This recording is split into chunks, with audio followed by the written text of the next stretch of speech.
Docteur Chiasson, bonjour. Bonjour, Madame Paquette. Chantal Chiasson, on vous joint du côté de Shediac. Est-ce qu'il fait beau là-bas? C'est pluvieux en ce moment, mais on a eu du très beau temps hier, donc oui. On vous envoie du soleil, il fait beau ici à Montréal. Merci, ça serait grandement apprécié.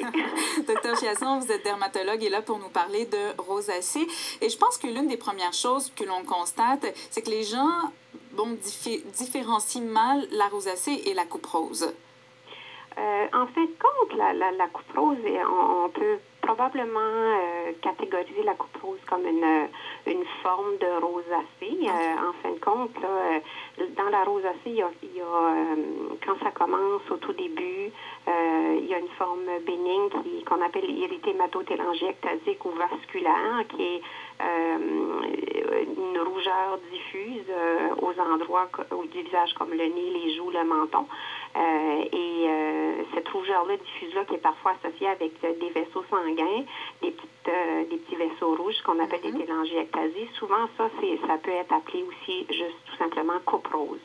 Donc, en fin de compte, la coupe rose, c'est cette forme-là ou ce niveau-là de rosacée. Au fil du temps, la rosacée peut évoluer. Donc, on peut développer une composante qu'on appelle inflammatoire, qui est associée avec des papules, des petites bosses rouges, ou des pustules, qui est comme des petites bosses rouges avec un petit peu de pus à la surface. Mais ça, c'est une complication, docteur Chiasson. Effectivement, c'est une complication, mais ça peut être aussi l'évolution d'une rosacée non traitée aussi. Donc, on a intérêt à la traiter, en fait, avant. Effectivement, c'est certainement plus favorable de tenter de la contrôler que de la laisser aller des années et parfois qui peut risquer le développement vers des complications ou l'évolution tout simplement d'une rosacée. Est-ce qu'il y a des personnes qui sont plus susceptibles de développer de la rosacée? Oui, il y a des gens qui sont plus susceptibles à développer la rosacée. Habituellement, c'est des gens qui sont de teint plus pâle, souvent des gens d'origine celtique, donc avec une génétique soit irlandaise, écossaise, anglaise ou même scandinave. Ces gens-là sont plus à risque. Il y a aussi tout le nord, les autres pays en Europe. Dans le nord de l'Europe, il y a une incidence beaucoup plus élevée de rosacée dans cette région-là du monde ou les gens qui sont d'origine de ces régions-là. Est-ce que l'on pourrait dire que ce sont des gens souvent qui ont la peau plus pâle, les cheveux plus pâles, les yeux plus pâles? Effectivement, oui. Est-ce que l'on connaît les causes de la rosacée, Dr. Chiasson? C'est pas encore connu clairement. À un moment donné, on suspectait une origine génétique. On sait maintenant que c'est probablement multifactoriel. Donc, quelqu'un peut avoir une prédisposition, une programmation à risque, mais ne jamais vraiment développer une rosacée très, très active ou une évolution de cette problématique-là. Par contre, avec des facteurs qu'on appelle des facteurs prédisposants ou des facteurs déclenchants, plusieurs facteurs mis ensemble peuvent faire que tout d'un coup, on va se mettre à développer les symptômes de la rosacée. Oui, mais bon, ce que l'on lit souvent dans la littérature, c'est le froid, le chaud, les mains épicées, l'alcool. Est-ce que c'est vrai ça ou c'est une légende?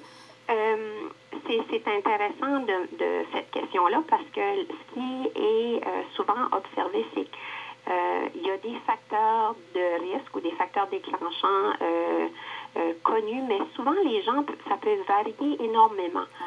Une personne peut surtout être affectée par les aliments épicés et l'alcool, tandis que l'autre personne, ça peut être plutôt le soleil, le stress, les émotions fortes.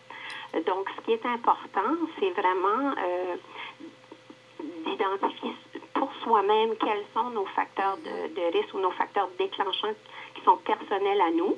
Et puis ensuite, essayer de peut-être modifier un peu nos habitudes de vie, ceux qui sont modifiables, là, puis essayer d'apporter ces modifications-là pour diminuer, exemple, on sait que les extrêmes de température peuvent être des facteurs déclenchants importants. Donc, les bains chauds, très chauds, le soleil, les environnements. Donc, oui. Exactement. Donc, les extrêmes de température. Donc, en sachant ça, des fois, on peut apporter certains changements dans nos habitudes qui vont faire que notre rosacée va être plus facile à contrôler.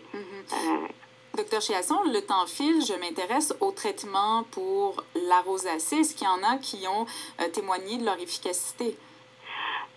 Encore là, comme c'est un peu dans le même sens où il y a les gens sont c'est très individuel d'une personne à l'autre. Quels sont nos facteurs déclenchants?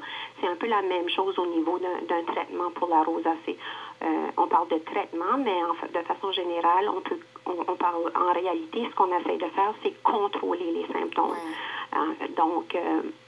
Donc, effectivement, c'est la même chose. Il y a certaines personnes qui peuvent répondre très, très bien à un antibiotique qu'on applique en gel ou en crème qui s'appelle le métronidazole, alors qu'une autre personne peut moins bien répondre à ce traitement-là.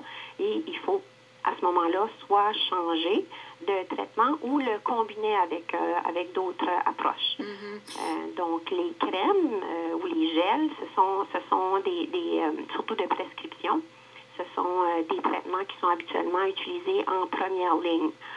Donc, ça peut être le métrogel ou le Noritat, toutes des crèmes à base de métronidazole, comme je le mentionnais. Et sinon, Dr. Chiasson, on consulte pour peut-être le laser, mais le laser, il faut s'assurer de consulter un dermatologue, de faire affaire du moins avec des experts. Hein?